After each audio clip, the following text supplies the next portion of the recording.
মুক্তি পেলেন উড়িষ্যায় আটকে থাকা বাংলার পরিযায়ী শ্রমিকেরা। কাজের সন্ধানে গিয়ে সেখানে বাংলাদেশি তকমায় আটক হয়েছিলেন পূর্ব বর্ধমানের মৌগ্রাম গ্রাম পঞ্চায়েতের ১৩ জন পরিযায়ী শ্রমিক। খবর জানাজানি হতেই জেলাশাসক আয়শা রানী এর তৎপরতায় তাদের ফিরিয়ে আনার প্রক্রিয়া শুরু হয়।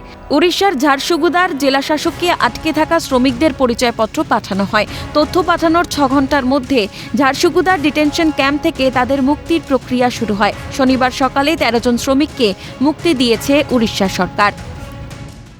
হঠাৎ রাত্রে পুলিশ এসছে যে তোমরা বাঙালি? আমরা হ্যাঁ স্যার আমরা বাঙালি।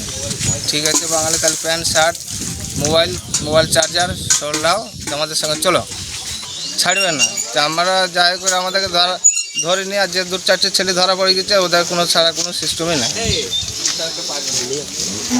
কেন হচ্ছে এই সমস্যাটা? ওটা আমাদের বাংলাদেশি ভাবছে। স্থানীয় প্রশাসন থেকে শুরু করে বিধায়ক এবং জেলাশাসকের দ্রুত পদক্ষেপের প্রশংসা করেন মৌগ্রাম পঞ্চায়েতের প্রধান। বাংলাদেশি তকমা দিয়ে যাদেরকে আটকানোর চেষ্টা চলছিল, আমাদের ব্লক প্রশাসন এবং পুলিশ প্রশাসনের অক্লান্ত প্রচেষ্টায় তারা বাড়ি ফিরছে। তাই আমার শ্রমিক ভাইরা বাড়ি ফেরার আনন্দে আমি সকলকে। বাংলাদেশি সন্দেহে ভিন রাজ্যে গ্রেফতারের ঘটনা এই প্রথম নয়। এ নিয়ে সরব হয়েছিলেন মুখ্যমন্ত্রী নিজেও।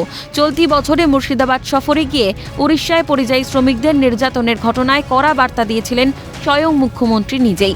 এই ধরনের নির্যাতন বন্ধের হুঁশিয়ারি দেন তিনি।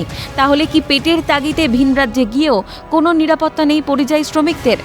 কাটোয়া থেকে অরূপ সেনগুপ্তের রিপোর্ট, ক্যালকাটা নিউজ।